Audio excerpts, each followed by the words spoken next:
190 million pound का मामला है क्या? 190 मिलियन पाउंड का मामला लंदन से शुरू होकर बहरिया टाउन कराची पर खत्म हो जाता है। बरतानिया की नेशनल क्राइम एजेंसी ने दिसंबर 2019 में ऐसी रकम का सुराग लगाया जो मुबैना तौर पर मनी लॉन्ड्रिंग और गैर कानूनी तरीके से हासिल की गई, जिसकी तहकीकात हुई और फिर उसके ताने बाने बहरिया टाउन के मालिक मलिक रियाज से जा मिले, जिनकी मजमूई मालियत 190 मिलियन पाउंड थी। एनसीए यानी नेशनल क्राइम एजेंसी बरतानिया ने अकाउंट मुंजमद करने के बाद कानूनी कार्रवाई शुरू की तो मुकदमा लड़ने की बजाय मलिक रियाज ने एनसीए के साथ सेटलमेंट कर ली और कहा कि यह रकम पाकिस्तान भिजवा दी जाए।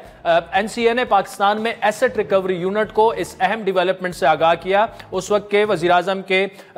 मुशीर बराए एहतिसाब शहजाद अकबर की सरबराही में चलने वाले एसेट रिकवरी यूनिट का मकसद लूटी हुई मुबैना तौर पर लूटी हुई दौलत को मुल्क में वापस लाना था। यहां तक तो सब कुछ बहुत आसान और सादा था, लेकिन मामला उस वक्त गंभीर हुआ जब बरतानिया से रकम पाकिस्तान मुंतकिल हुई तो वो हुकूमत पाकिस्तान के अकाउंट में जमा होने की बजाय सुप्रीम कोर्ट के एक अकाउंट में पहुंच गई। 190 मिलियन पाउंड बहरिया टाउन कराची की जमीन की अदायगी की मद में जमा करवा दिए गए, यानी मलिक रियाज के जो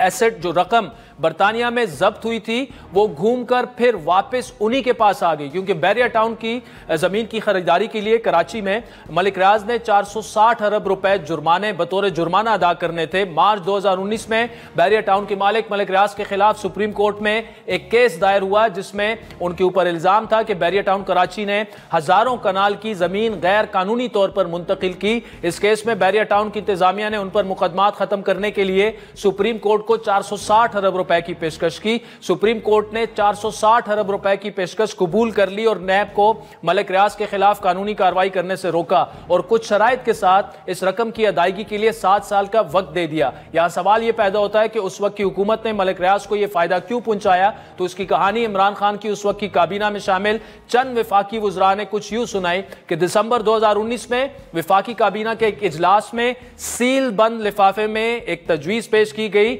जिसके बारे में इमरान खान और शहजाद अकबर के अलावा सब लाइल्म थे। काबीना ने सील बंद लिफाफे में मौजूद तजावीज की मंजूरी दे दी और बरतानिया से आने वाली रकम के लिए सुप्रीम अकाउंट दे दिया। इस मामले के आगाज से ही हम इस पर प्रोग्राम करते चले आ रहे हैं। इमरान खान की उस वक्त की काबीना में शामिल वुज़रा से जब हमने दिसंबर 2019 में इस हवाले से गुफ्तगू की तो उनका क्या कहना था, सुन लीजिए आप। वो सारे शहजाद अकबर साहब बार बार बाहर जाते रहे, आखिर में रकम रिकवरी होती है मलिक रियाज साहब से, वो भी इतनी बड़ी, ये क्या मामला है? शहजाद अकबर साहब वो तमाम जो कारस्तानियां वो बयान करेंगे और मीडिया के सामने शेयर करेंगे कि क्या क्या तरीका वारदात इस्तेमाल हुआ, कहाँ हुआ और ये क्या इस हवाले से जो नेशनल क्राइम एजेंसी यूके है जी, उसने क्या रास्ते हुकूमत के साथ एक सेटलमेंट एग्रीमेंट किया और फिर अल्टीमेटली हमारी मजबूरियां उसके साथ क्या जुड़ी हैं। कल फिरदौस आशिक अवान साहिबा ने मेरे ही शो में ये बात की कि जी जो मलिक रियाज साहब से रिकवरी हुई है उसके ताने बाने कहीं ना कहीं शरीफ खानदान से भी मिलते हैं और बैरिस्टर शहजाद अकबर आके पूरा कच्चा छट्टा उनका खोलने वाले हैं। कोई कच्चा छट्टा नहीं खुलने जा रहा और यही ब्रिटिश और पाकिस्तान का फैसला है कि उस पर कोई और यही इमरान खान का फैसला था।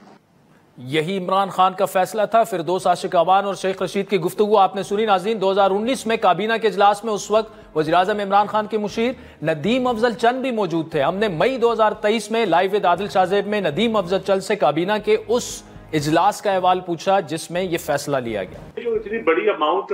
का लेटर लिखा गया और फिर वापस लाई गई, इसके पीछे बेनिफिट्स तो मैं तो कई दफा कह चुका हूं मीडिया पे कि अल कादर यूनिवर्सिटी या ये केस जो है, जो कैबिनेट में जब असद उमर साहब ने कहा ना कि ये तो आप पब्लिक को बताएं कि हमारी विन विन सिचुएशन है, तो लेकिन खान साहब ने असद उमर को कहा नहीं यहाँ इसका जिक्र, फिर वो शहजाद अकबर ने सर लहराया लिफाफा, बस ये हमारी बहुत हम पैसे ला रहे हैं वापस और आप कैबिनेट इसकी अप्रूवल, लोगों ने कैबिनेट का ठीक है।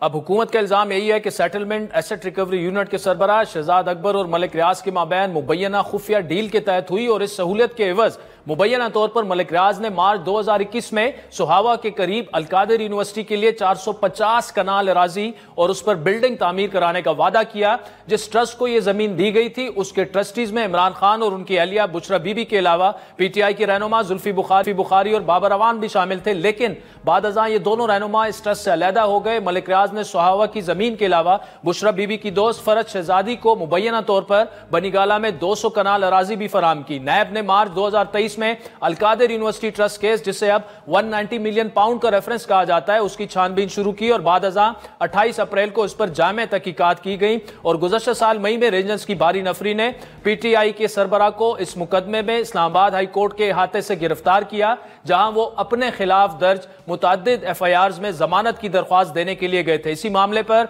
बानी पीटीआई ने आज डयाला जेल में साफियों से गुफ्तगू करते हुए कहा कि उन्हें मलिक रियाज ने कहा था कि एनसीए के साथ डील को पब्लिक ना किया जाए, इसीलिए इस डील को खुफिया रखा गया। मलिक रियाज और एनसीए की डील को एफआईए और नैब खोल सकते थे। इमरान खान के बकौल बरतानिया से जो रकम पाकिस्तान आई उससे अब तक ये 20 अरब डॉलर कमा चुके हैं। उनके मुताबिक शहजाद अकबर ने उन्हें यह कहा था कि मलिक रियाज ने उन्हें बताया कि यह पैसा चोरी या मनी लॉन्ड्रिंग का नहीं। मलिक रियाज के बयान के बाद हम क्या तहकीकात करते, उसकी तहकीकात के लिए